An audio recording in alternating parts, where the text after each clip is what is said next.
Hello everyone. In this video, I'll show you how to fix a Windows 11 Insider Preview update that is stuck at 99% during installation. The first thing to try is the built-in Windows Update Troubleshooter. Open Settings, go to System, then Troubleshoot, select Other Troubleshooters, and click Run next to Windows Update. Let Windows check for common update problems and apply any fixes it finds. When it's done, restart your computer and try the update again. If the update is still stuck, you can reset the Windows Update cache.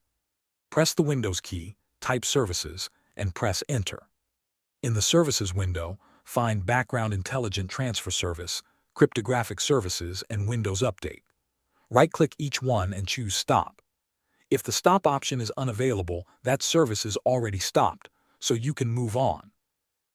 Now open File Explorer and go to the C drive and open the Windows folder. After that, find the Software Distribution folder. Delete everything inside this folder. These are temporary Windows Update files, and Windows will automatically create fresh copies when needed. After deleting the files, return to the Services window.